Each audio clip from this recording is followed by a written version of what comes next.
आजूबाजूला 200 किलोमीटर पर्यंत समुद्र नाही, तरी त्या वाळवंटात 5000 वर्ष जुनी जहाज सापडली। 1988 साल आर्किओलॉजिस्टची एक टीम इजिप्तच्या वाळवंटात फिरत होती। ते फिरत असताना अचानक तिथे एक भयानक वादळ आलं आणि इतिहासाचं एक असं पान उलटलं ज्याची कोणी कल्पनाच केली नव्हती। आर्किओलॉजिस्टच्या टीम समोर 5000 वर्ष जुनी जहाज होती। त्या वाळवंटात पाण्याचा पत्ताच नव्हता, पण मग अशा कोरड्या जागेत ती जहाज तिथे काय करत होती? वादळानंतर इजिप्तमधल्या अबिदोस शहरात त्या टीमला वाळूत लाकडाचा एक तुकडा दिसला। त्यांनी संशोधन सुरू केलं। सुरुवातीला त्यांना वाटलं की तो तुकडा म्हणजे एखाद्या जुनाट वास्तूची भिंत असावी, पण इंटरेस्टिंग गोष्ट बघा, हे जे काही होत होतं ते त्याचा शोध घेतच नव्हते। ते त्यांच्या समोर अचानक आलं होतं, पण तरी सुद्धा त्यांच्या समोर नेमकं काय आलं होतं हे त्यांना कळतच नव्हतं।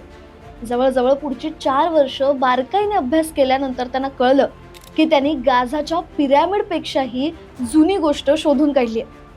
5000 वर्ष जुनं जहाज। पण जेव्हा 2000 साली तिथे रितसर खोदकाम झालं तेव्हा जे बाहेर आलं ते पाहून पुरातत्व शास्त्रज्ञांच्या पायाखालची जमीनच सरकली।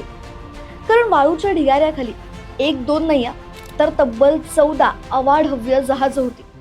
आता डोकं खाजवणारा प्रश्न हा होता की नाईल नदी तिथून 11 किलोमीटर दूर होती आणि समुद्र 200 किलोमीटर। मग वाळवंटात ही 70 फुटी जहाज आली तरी कुठून? जेव्हा जहाजांच्या लाकडाचं कार्बन डेटिंग केलं गेलं तेव्हा समजलं की ही जहाज 5000 वर्ष जुनी आहेत, म्हणजे गिझाच्या पिरॅमिड पेक्षाही 500 वर्ष जास्त जुनी।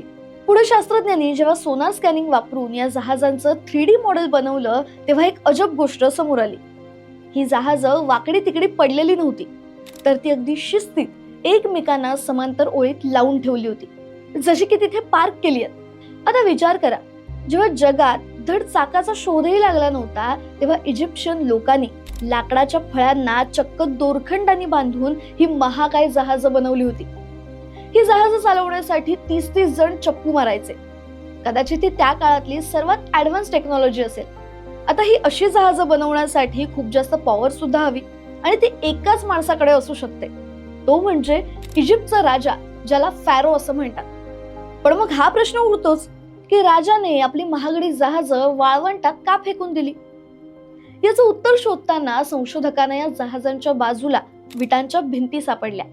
जेव्हा अजून खोदकाम केलं गेलं तेव्हा कळलं की ही जहाज उघडी नव्हती, त्यांना ममीसारखं पांढऱ्या चुन्याच्या ताबुतात बंद केलं गेलं होतं।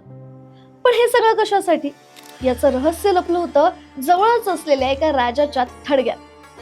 त्या थडग्यापाशी शास्त्रज्ञांनी संशोधन केलं तेव्हा तिथे त्यांना त्या राजासोबत आणखी काही थडगी सापडली, जी त्या राजाच्या जवळच्या साथीदारांची, नोकरांची होती। प्राचीन इजिप्शियन लोकांचा असा विश्वास होता की राजा मेल्यानंतर तो परलोकाच्या प्रवासाला जातो आणि हा प्रवास करण्यासाठी त्याला त्याच्या सर्व आवडीच्या वस्तू लागतील।